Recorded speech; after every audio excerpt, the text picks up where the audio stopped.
तो सभी भाइयों एवं बहनों को नमस्कार। स्वागत है आपका आपके अपने चैनल सक्सेस जंक्शन एक कदम सफलता की ओर में। मेरा नाम है अतुल शुक्ला और हम लेकर के आ गए हैं आपके लिए मध्य प्रदेश पुलिस कांस्टेबल परीक्षा 2025 10 नवंबर फर्स्ट शिफ्ट का एग्जाम एनालिसिस। काफ़ी सारे प्रश्न हमारे पास में आ गए हैं जिनके बारे में आपको हम डिटेल में जानकारी देने वाले हैं। तो भाई वीडियो को लाइक करके चैनल को सब्सक्राइब कर दीजिए जिससे आगे आने वाली सारी वीडियो टाइम टू टाइम आपके पास में पहुँच सके, एग्जाम एनालिसिस भी आपके पास में पहुँच सके। और मैथ रीजनिंग कितने नंबर की आई है छुट्टी के बाद में, कल की छुट्टी थी तो कितने नंबर में परिवर्तन हुआ है वो सब आपको हम बताने वाले हैं, ठीक है ना। तो चलिए वीडियो शुरू करते हैं। लाइक करके चैनल को सब्सक्राइब कर लेना। आज के जो प्रश्न है वो हमें भेजे हैं धर्मेंद्र नागर जी ने, इनके 75 नंबर आए हैं।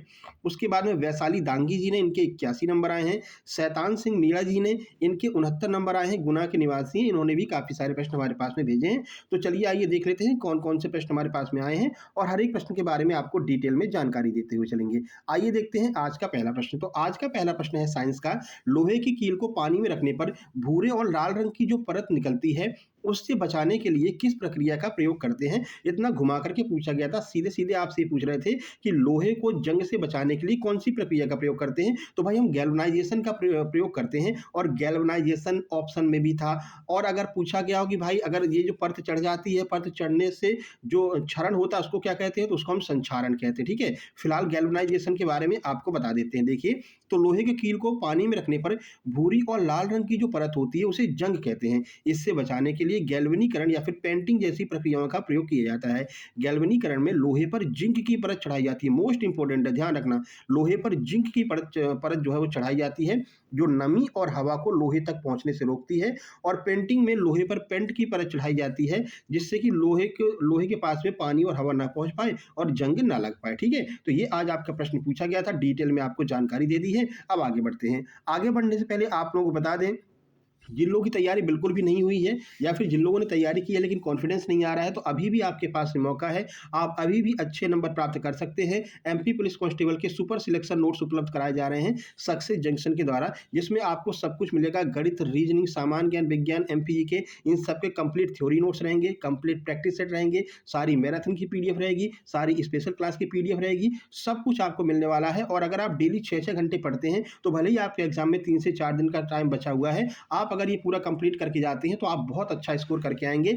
जैसा कि आप यहाँ पर देख रहे हैं, साकेत महार जी इन्होंने जो है बताया है, इनके सेकंड शिफ्ट में 84 नंबर आए थे, आप देख सकते हैं। इन्होंने हमारे नोट्स दिए थे। इससे पहले हमने आपको अरविंद जी के दिखाए थे, 6 दिन पहले उन्होंने नोट्स दिए थे, उनके 83 नंबर आए हैं। तो आप लोग भी अच्छे नंबर प्राप्त कर सकते हैं, ठीक है ना। इसके अलावा अगर आपका एमपीएसआई का एग्जाम लगा हुआ है, पता है भाई एमपीएसआई की वैकेंसी इतनी साल बाद आई है और फिर कब आएंगी कोई भरोसा नहीं है, तो इसके लिए भी कंप्लीट सुपर सिलेक्शन नोट्स, जितने भी सब्जेक्ट है 8-9 सब्जेक्ट हैं, इन सबके कंप्लीट सुपर सिलेक्शन नोट्स मात्र 199 रुपए में उपलब्ध हैं। और एमपी पुलिस के नोट्स आपको मात्र 179 रुपए में MP police constable ASI LDC के नोट्स उपलब्ध कराए जाएंगे। अब सर ये नोट्स प्राप्त कैसे करेंगे, तो बहुत छोटी सी प्रक्रिया है जिससे आप ये नोट्स प्राप्त कर सकते हैं। ये क्यूआर कोड आपको दिखाई दे रहा है, इसका स्क्रीनशॉट ले लीजिए। इसी पर अगर आपको MP police constable ASI LDC के नोट्स चाहिए तो मात्र 179 का पेमेंट करना है। अगर आपको एमपीएसआई के नोट्स चाहिए तो मात्र 199 का पेमेंट करना है। अगर आपको ये दोनों नोट्स एक साथ में चाहिए तो मात्र 300 रुपए का पेमेंट करके और उस पेमेंट का स्क्रीनशॉट इस व्हाट्सएप नंबर 7052547003 इस पर आपको सेंड कर देना है।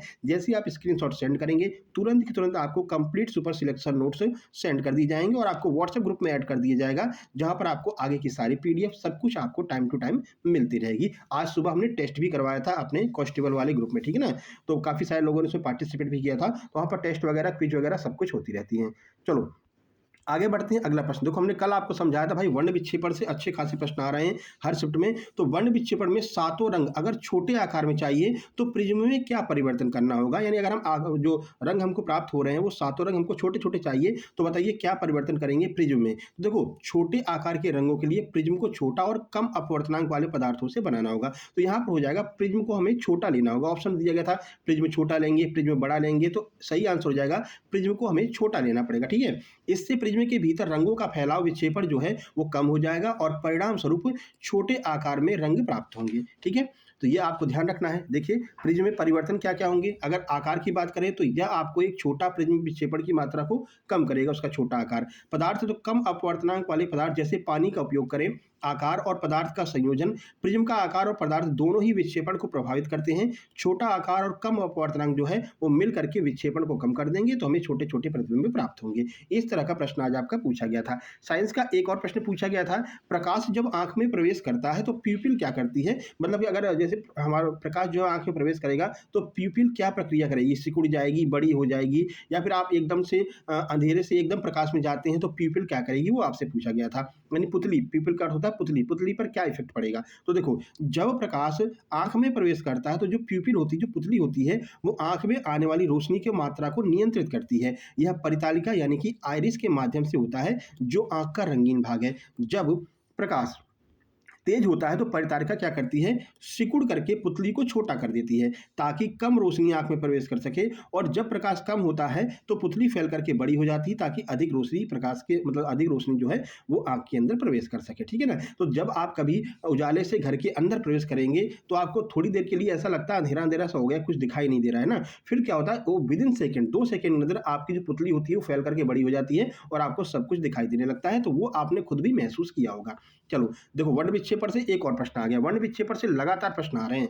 कोशिश करेंगे कि एक वर्ण विक्षेपण की और जो मेन टॉपिक है साइंस के, उसकी एक वीडियो बना देते हैं ना। देखो, तो वर्ण विक्षेपण में रंगों का उल्टा क्रम क्या होता है। अब देखो, विबग्योर आपने पढ़ा होगा, बैजानी, हपी नाला। विबग्योर ऊपर से नीचे की तरफ पढ़ा होगा। आज आपसे उल्टा पूछ लिया, नीचे से ऊपर की ओर पूछ लिया है। तो क्रम देख लो, नीचे से ऊपर की ओर लाल, नारंगी, पीला, हरा, नीला, आसमानी और बैगनी। इसके बारे में कल भी हमने आपको बताया था, कल सिग्नल वाला जब प्रश्न आया था ना परसों। देखो, तो वर्ण विक्षेपण में रंगों का उल्टा क्रम लाल, नारंगी, पीला, हरा, नीला, आसमानी और बैगनी होता है। यह क्रम उस क्रम के विपरीत है जब श्वेत प्रकाश प्रिज्म से गुजरता है। इसको आपको बहुत अच्छे से समझाया था वर्ण विक्षेपण को, कि जब हम श्वेत प्रकाश को प्रिज्म से गुजारते हैं 7 रंगों में बदल जाता है। ठीक है, बैजानी, हपीनाला, बैगनी रंग ऊपर रहता है, लाल रंग नीचे रहता है। ठीक है, लाल रंग की तरंगदैर्घ्य बहुत अधिक होती है, जिसकी वजह से फैलता नहीं है और सीधे बहुत दूर से दिखाई देता है, सिग्नल में प्रयोग करते हैं। ये सब आपको समझा चुके हैं। आज देखिए, यहीं से प्रश्न पूछा गया है। ठीक है, तो देखो, जहाँ बैगनी रंग जो है वो सबसे ऊपर होता है, लाल रंग सबसे नीचे होता है, जो रियल इमेज बनती है। लेकिन उल्टा क्रम इसलिए होता है क्योंकि लाल रंग का विचलन सबसे कम और बैगनी रंग का विचलन सबसे अधिक होता है। विचलन का अर्थ है फैलाव। बैगनी रंग बहुत ज़्यादा फैलता है, इसलिए बैगनी रंग का प्रयोग कहीं पर सिग्नल के रूप में नहीं करते हैं, क्योंकि बैगनी रंग कुछ देर के बाद में दिखना बंद हो जाता है। ठीक है, और लाल रंग आपको काफ़ी दूर से दिखाई देता है। देखो, नीचे बैगनी है, ऊपर लाल है, तो सबसे ज़्यादा क्या आपको दिखाई दे रहा होगा, लाल रंग दिखाई दे रहा होगा ना। इसलिए लाल रंग का प्रयोग सिग्नल में करते हैं। ये भी प्रश्न पूछा जा सकता है। चलो, बाकी ये सीधा क्रम और उल्टा क्रम दोनों हमने आपको बता दिया है। सीधा क्रम में आपको देखो बैगनी रंग ऊपर मिलेगा और लाल रंग नीचे मिलेगा, और उल्टे क्रम में लाल रंग ऊपर मिलेगा, बैगनी रंग नीचे मिलेगा। ये दोनों क्रम है, दोनों क्रम देख लीजिएगा, आगे पूछ सकते हैं। आगे बढ़ो। नंबर 5, किसी बच्चे का मेटाबॉलिज्म अच्छा है, लेकिन अगर वह 24 घंटे तक नमक नहीं लेता है और आयोडीन की कमी हो जाती है तो क्या प्रभाव पड़ेगा। घुमा करके प्रश्न पूछा था। आंसर में आपके हाइपोथायरॉयडिज्म दिया भी था, तो यही आपका आंसर हो जाएगा, है ना। चलिए, इसके बारे में आपको बता देते हैं। देखिए, तो आहार में पर्याप्त आयोडीन न लेने का एक दुष्प्रभाव घेंगा होता है। घेंगा आपने सुना है, ग्वाइटर, ठीक है ना, जो गले में इसको हम गलगंड भी कहते हैं, आयोडीन की कमी से होता है। एक तो ये होता है, लेकिन ये ऑप्शन में नहीं था। और लंबे समय तक आयोडीन की कमी से पीड़ित लोगों में हाइपोथायराइड हो जाता है। यह एक ऐसी स्थिति है जिसमें पर्याप्त थायराइड हार्मोन का उत्पादन नहीं होता है। इसके लक्षण में शुष्क त्वचा, बालों का झड़ना, थकान और धीमी प्रक्रियाएं शामिल हैं। तो ये आपके ऑप्शन में दिया गया था, तो यही आपका आंसर हो जाएगा, हाइपो वाला। ठीक है भाई, चलो आगे बढ़ लेते हैं। अगला देखिए, टोन्स नदी का उद्गम स्थल पूछा था। भाई, टोन्स नदी जो है वो कहाँ से निकलती है, पर्वतमाला पूछी थी। तो भाई, विंध्याचल पर्वत श्रृंखला से टोन्स नदी का उद्गम होता है। अब चलो देख लेते हैं। तो मध्य प्रदेश में टोन्स नदी का उद्गम स्थल कैमूर श्रेणी है, जो कि विंध्याचल पर्वत का हिस्सा है। यह नदी मध्य प्रदेश के मैहर जिले में स्थित कैमूर पहाड़ियों से तमसा कुंड नामक जलाशय से निकलती है। ये आपको पूरा ध्यान रखना है। उद्गम स्थल क्या हो जाएगा, कैमूर पहाड़ी, तमसा कुंड झील। ठीक है, स्थान विंध्याचल पर्वत का पूर्वी भाग मैहर, सतना और रीवा से होकर बहती है। प्रवाह रीवा पठार से गुजरते हुए चचाई जलप्रपात बनाती है। मोस्ट इंपोर्टेंट है, चचाई जलप्रपात पूछा नहीं है, अभी जलप्रपात नहीं पूछे हैं, लेकिन अब पूछेंगे आगे चल करके। ठीक है, संगम देखो, इसके बाद ये उत्तर प्रदेश में प्रवेश करती है और प्रयागराज के पास गंगा नदी में जाकर के मिल जाती है। गंगा यमुना में मिलती है, ये भी आपको ध्यान होगा, है ना। प्रयागराज में भी कुंभ भी लगा था। अगला, बाणसागर डैम पूछा गया था। वही बाणसागर बांध जो है वो कहाँ पर स्थित है। सही आंसर शहडोल हो जाएगा। जिन जिन लोगों ने हमारी पीडीएफ ली है उसमें हमने आपको सब बताया। नदियों की पीडीएफ दी है, सारी नदियां उसमें से आ रही हैं। बांध की पीडीएफ दी है, सारे बांध उसमें से आ रहे हैं। बांध की ऊंचाई, लंबाई, कितनी परियोजनाएं कौन कौन सी हैं, कितना मेगावाट बिजली का उत्पादन होता है, ये सब कुछ आपको हमने पीडीएफ में दिया। जो लोग पढ़ करके जा रहे होंगे उनको 101% फायदा हो रहा होगा। देखो, शहडोल में है। तो बाणसागर बाद मध्य प्रदेश के शहडोल जिले में देवलोंद नामक स्थान पर सोन नदी पर स्थित है। नदी का नाम ध्यान रखना, सोन नदी पर स्थित है। यह भारत की एक अंतर्राज्यीय बहुउद्देशीय नदी घाटी परियोजना है जिसमें मध्य प्रदेश, उत्तर प्रदेश और बिहार तीनों राज्य शामिल है। ठीक है, स्थान हो जाएगा देवलोंद, शहडोल जिला, मध्य प्रदेश। नदी कौन सी है? सोन नदी। इसको हमने आपको ट्रिक से भी याद कराया था, सोने का बाण याद रखेंगे तो सोन नदी हो जाएगा और बाण से बाणसागर हो जाएगा। ठीक है, परियोजना देख लीजिए, तो एक अंतर्राज्यीय बहुउद्देशीय नदी घाटी परियोजना है जो मध्य प्रदेश, उत्तर प्रदेश और बिहार तीन राज्यों की परियोजना है। ये भी आपको याद रखना है, ये राज्य भी पूछे जा चुके हैं इससे पहले। चलो, इसीलिए आपसे कहते हैं भाई हर दिन का एग्जाम एनालिसिस देखिए, आपको बहुत फायदा मिलेगा। बहुत सारे प्रश्न रिपीट होते हैं। कल 1 नवंबर से अब तक जितने प्रश्न पूछे गए हैं 100 प्रश्नों की वीडियो हमने कल बना करके डाल दी, क्योंकि कल छुट्टी थी। तो वो वाली वीडियो आपको जरूर देखनी है, उसमें 100 प्रश्न हमने कवर कराए हैं जो बार बार रिपीट हो रहे हैं। ठीक है, चलो देखो, अगला है मध्य प्रदेश में ग्रामीण आवास योजना के प्रभारी मंत्री कौन है? तो प्रहलाद सिंह पटेल हैं। नियुक्ति वाली मंत्रियों वाली पीडीएफ हमने दी है, उसको पढ़ करके जाना, वहां से अभी तक 3-4 प्रश्न आ चुके हैं। तो मध्य प्रदेश से पंचायत एवं ग्रामीण विकास विभाग मंत्री श्री प्रहलाद सिंह पटेल हैं। ग्रामीण आवास मंत्री का पद अलग से नहीं होता है, बल्कि यह ग्रामीण विकास और पंचायत विभाग के अंतर्गत ही आता है। ठीक है, तो मंत्री प्रहलाद सिंह पटेल, विभाग हो गया पंचायत एवं ग्रामीण विकास। यही प्रश्न आज आपका पूछा गया था। आगे बढ़ो, आगे पूछा गया आल्हा और उदल ने कितनी लड़ाइयां लड़ी थी? तो कुल 52 लड़ाइयां आल्हा और उदल ने लड़ी थी। आइए इनके बारे में कुछ जानकारी आपको देते हैं। तो आल्हा और उदल ने 52 लड़ाइयां लड़ी थी, जैसा कि जगनिक के द्वारा उनकी आल्हा खंड काव्य में वर्णित किया गया। ठीक है, तो आल्हा खंड पढ़ेंगे, उसमें बताया गया है कि 52 लड़ाइयां जो है वो आल्हा और उदल ने पड़ी थी, मतलब लड़ी थी, और ये आपके 52 ऑप्शन में भी दिया गया था। ठीक है भाई, चलो, यह उनकी वीरता और संघर्षों को दर्शाता। आल्हा खंड के अनुसार आल्हा और उदल ने 52 लड़ाइयां लड़ी थी। इन 52 लड़ाइयों में से उदल ने अकेले 23 लड़ाइयां अकेले लड़ी, अपने नेतृत्व में जीती थी। इन लड़ाइयों का वर्णन आल्हा खंड नामक महाकाव्य में मिलता है, जो बुंदेलखंड के इन वीर योद्धाओं की वीर गाथा है। ठीक है, तो 52 लड़ाइयां लड़ी थी, ये आपके ऑप्शन में था, तो यही आंसर हो जाएगा। अगला देखो, एक किताब आज आपसे पूछ लीजिए, current affair, the purple colour. ये किताब किसके द्वारा लिखी गई है? तो एलिस वॉकर के द्वारा लिखी गई है, द पर्पल कलर। ठीक है, तो द पर्पल कलर किताब एलिस वॉकर ने लिखी थी।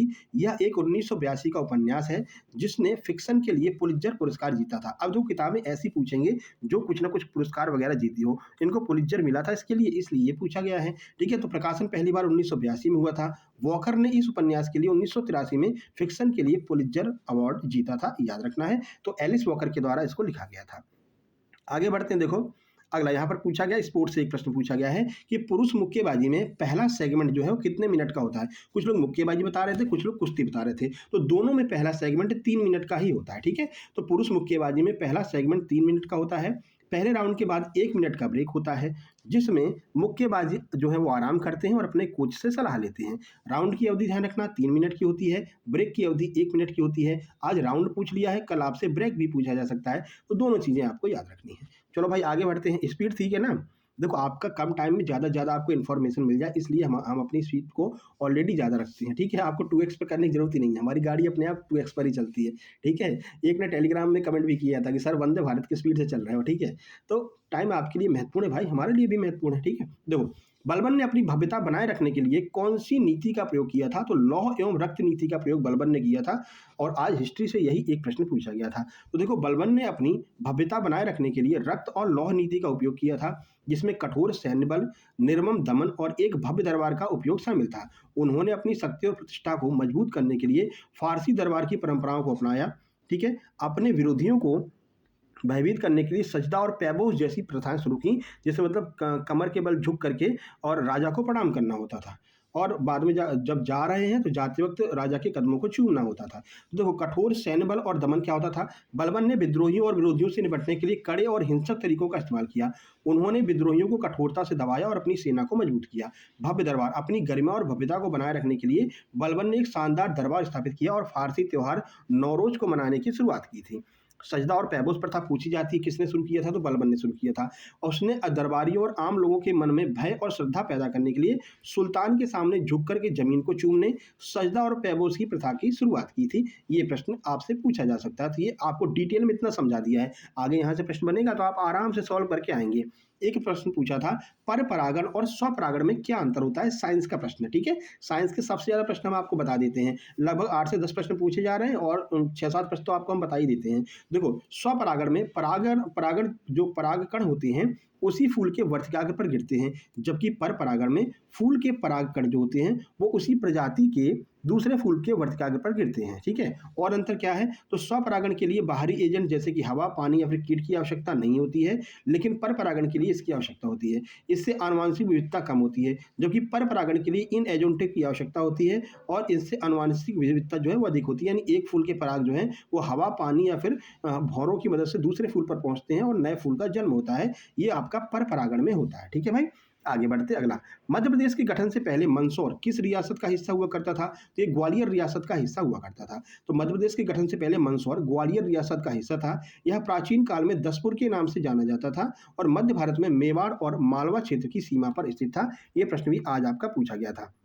ग्वालियर रियासत मंदसौर मध्य प्रदेश में शामिल होने से पहले ग्वालियर रियासत का हिस्सा था। प्राचीन नाम इसका दसपुर के नाम से इसको जाना जाता था। इसका प्राचीन नाम भी आगे आपसे पूछा जा सकता है। चलो अगला प्रश्न है, देखो ये रिपीट हुआ है, सेम टू सेम प्रश्न रिपीट हुआ है ना। आप पीडीएफ उठा करके देखना नोट्स वाली। और आज हमने इसको शायद सुबह टेस्ट में भी लिया था कि मध्य प्रदेश की कौन सी नदी रिफ्ट वैली से गुजरती है। हाँ, आज सुबह टेस्ट में दिया था व्हाट्सएप ग्रुप में। तो नर्मदा नदी जो है वो रिफ्ट वैली में गुजरती है। देखो, मध्य प्रदेश से बहने वाली नर्मदा नदी रिफ्ट वैली यानी कि भ्रंश घाटी से होकर के गुजरती है। यह भारत की प्रमुख पश्चिम की ओर बहने वाली नदियों में से है, जो विंध्य और सतपुड़ा श्रेणियों के बीच में भ्रंश घाटी को बनाते हुए बहती है। उद्गम तो नर्मदा नदी मध्य प्रदेश के अमरकंटक पठार से निकलती है। प्रवाह यह मध्य प्रदेश से होकर के गुजरात, महाराष्ट्र में बहती है और अरब सागर में जाकर के गिर जाती है। कई बार आपको समझाया होगा। अन्य नदियां तो नर्मदा के साथ साथ जो ताप्ती नदी है ये भी भ्रंश घाटी से होकर के बहती है, लेकिन नर्मदा ही मध्य प्रदेश से गुजरने वाली मुख्य नदी है जो भूवैज्ञानिक संरचना से होकर के बहती है। ठीक है ना, तो ताप्ती और नर्मदा दोनों एक साथ ऑप्शन में नहीं देंगे। नर्मदा को देंगे तो ताप्ती नहीं देंगे, ताप्ती देंगे तो नर्मदा नहीं देंगे। अब देखो, नर्मदा निकलती है अमरकंटक से, ताप्ती कहाँ से निकलती है ये आपको कमेंट बॉक्स में कमेंट करना है। कई बार आपको हमने बताया है इसके बारे में। ठीक है भाई, चलो आगे बढ़ते हैं। मैथ की बात कर लेते हैं। देखो, तो मैथ में गणित का एक सवाल पूछा गया था, a इंटू बी बराबर 16 है, तो a square into b square आपको बताना था। उसके बाद में देखो, एक प्रश्न था कि एवरेज से प्रश्न था कि 100 प्रक्षेपण हैं, ठीक है, जिनका औसत 40 है, उनमें से एक को 50 की जगह पर 30 लिख दिया जाता है, तो भाई औसत में क्या परिवर्तन होगा, ये प्रश्न पूछा गया था। अगला, एक दुकानदार ने अपने कर्मचारियों के वेतन में पहले 20% की वृद्धि की, फिर 25% की कमी कर दी, तो बताइए कुल कितना फर्क पड़ेगा। बाकी परसेंटेज से 2 प्रश्न थे। एक प्रश्न आपका टाइम एंड वर्क से पूछा था। देखो, नॉर्मल प्रश्न पूछा था कि ए किसी कार्य को 10 दिन में कर सकता है, बी उसी कार्य को 20 दिन में कर सकता है, दोनों लोग मिलकर के उस कार्य को कितने दिन में करेंगे।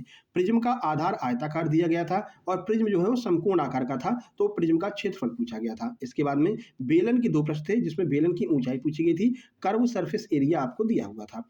सिंप्लीफिकेशन के 2 प्रश्न थे। इसके बाद में परसेंटेज का एक प्रश्न और एक प्रश्न एचसीएफ का भी आया था। चलो रीजनिंग की बात कर लेते हैं। देखो, तो रीजनिंग के कुछ प्रश्न हमारे पास में हैं। सामाजिक बुद्धिमत्ता और भावनात्मक बुद्धिमत्ता में क्या अंतर है, ये आपका पूछा गया था। इंटेलिजेंस से ये प्रश्न पूछा गया था। अगला अगला देखो, मानसिक अभिरुचि का एक प्रश्न पूछा है कि आप एक रिटेलर हो, जो दुकानदार होते हैं, एक ग्राहक आपके द्वारा बेची गई सामग्री को वापस करने आता है, लेकिन यह आपकी पॉलिसी में नहीं है और ग्राहक गुस्सा भी होता है, तो ऐसे में आप क्या रिएक्ट करेंगे, ये पूछा गया था। उसके बाद में पजल का एक प्रश्न आया था, जिसमें कलर, फ्लोर और व्यवसाय तीनों चीजें दी गई थी। एक ही प्रश्न आया था। ठीक है, तो पजल की हमने बहुत अच्छी वीडियो बनाई है, जिसमें तीनों प्रकार की पजल हमने करवाई हैं। सर्च करना पजल बाय सक्सेस जंक्शन, तो मिल जाएगा आपको, देख करके जाना। अगला देखो, राहुल के पिता, ये आपका उसका है क्या कहते हैं, ब्लड रिलेशन का। राहुल के पिता के इकलौते पुत्र की बेटी राहुल की क्या लगेगी, ये पूछा गया था। अगला देखो, कोडेड ब्लड रिलेशन से भी एक प्रश्न था। पजल वाले 4 नहीं थे, केवल एक प्रश्न आया था, है ना। पजल का आज केवल एक आया था। अगला, एक पंक्ति में राहुल का स्थान ऊपर से 35वां है, नीचे से 38वां है, तो कुल कितने व्यक्ति उस पंक्ति में बैठे होंगे। इसका सूत्र आपको बहुत अच्छे से बताया था। टोटल बराबर होता है लेफ्ट प्लस राइट माइनस 1। अब जो दिया गया, लेफ्ट से स्थान दिया, राइट से स्थान दिया है, दोनों को जोड़ करके 1 घटा दीजिए, वही आपका आंसर हो जाएगा। ठीक है भाई। अगला नेक्स्ट फिगर, अगला फिगर कौन सा होगा, ये आपका यहाँ से 2 प्रश्न आए थे नॉन वर्बल के, तो फिगर वाले प्रश्न अब आने लगे हैं। एम्बेडेड फिगर का अभी तक आ रहा था, आज नेक्स्ट फिगर पूछा गया है। डायरेक्शन के 2 प्रश्न थे। एनवायरनमेंट को अरेंज करने के लिए बोला गया था। कल हमने अरेंजमेंट की वीडियो बना दी है, आप लोग जा करके जरूर देख लेना। ट्रिक की मदद से कैसे हम सेंटेंस को अरेंज कर सकते हैं, शब्दों को अरेंज कर सकते हैं, वो हमने आपको उसमें बताया। कल शाम को वीडियो बनाई थी, जरूर देखिएगा। उसके बाद में साइलॉग का भी एक प्रश्न आया था। मानसिक अभिरुचि के 5 से 6 प्रश्न आए थे। पजल एक था, सेंटेंस अरेंजमेंट एक था, डायरेक्शन 2 थे। अब चलो देखो, मैथ के आज 23 प्रश्न आए हैं और रीजनिंग के 38 प्रश्न आए हैं, यानी कि 8 और 3 11, लगभग 61 से 62 नंबर का मैथ आज आपका देखने को मिला है। साइंस के 12 प्रश्न है, remaining GK GS current affair है। आज जो स्कोर देखने को मिला है, देख लो, 83, 75, 82, 87 और 79, ये आज का स्कोर देखने को मिला है। ये हमारा व्हाट्सएप नंबर है, जिस पर मैसेज करके आपको नोट्स ले लेने हैं। ठीक है भाई। जो लोग क्यूआर से पेमेंट नहीं कर पाएंगे, यहाँ पर मैसेज करेंगे, उनको फोन पे नंबर बताया जाएगा, उस पर पेमेंट करके स्क्रीनशॉट भेज के अपना नोट से प्राप्त कर सकते हैं। हैं, ठीक है। ये टेलीग्राम चैनल है सक्सेस जंक्शन लाइव के नाम से। इस पर आपको मैं जो है कल तक की शायद पीडीएफ यहाँ पर डल गई हैं, डेली एनालिसिस वाली पीडीएफ 24 घंटे के बाद यहाँ पर डलती है, ठीक है। और बाकी सारी पीडीएफ आपको ग्रुप में, जो लोग नोट्स लेंगे उनको ग्रुप में सारी पीडीएफ अपडेटेड तुरंत की तुरंत मिलती जाएंगी। यहाँ पर केवल एनालिसिस वाली पीडीएफ मिलती है, बाकी स्पेशल वीडियो की पीडीएफ यहाँ पर नहीं जाती, वो केवल ग्रुप में दी जाती है, ठीक है। ये हमारा फेसबुक पेज है, जिसको आपको ज्वाइन कर लेना है। चलिए फिर मिलते हैं नेक्स्ट वीडियो में सेकंड शिफ्ट के एग्जाम एनालिसिस में। जिस तरह शैतान सिंह जी ने आज प्रश्न भेजे हैं और 2-3 लोगों ने प्रश्न भेजे हैं, आपसे भी निवेदन है इसी व्हाट्सएप नंबर पर एग्जाम सेंटर से निकलने के 1 घंटे के बाद आप लोग अपने प्रश्नों को जरूर भेजा कीजिए और नोट्स लेकर ग्रुप में शामिल हो जाइए। वहाँ पर टेस्ट वगैरह होती है। आज सुबह की टेस्ट का ही एक प्रश्न सीधे सीधे से फंस गया, ठीक है। तो मिलते हैं नेक्स्ट वीडियो में, तब तक के लिए नमस्कार, धन्यवाद।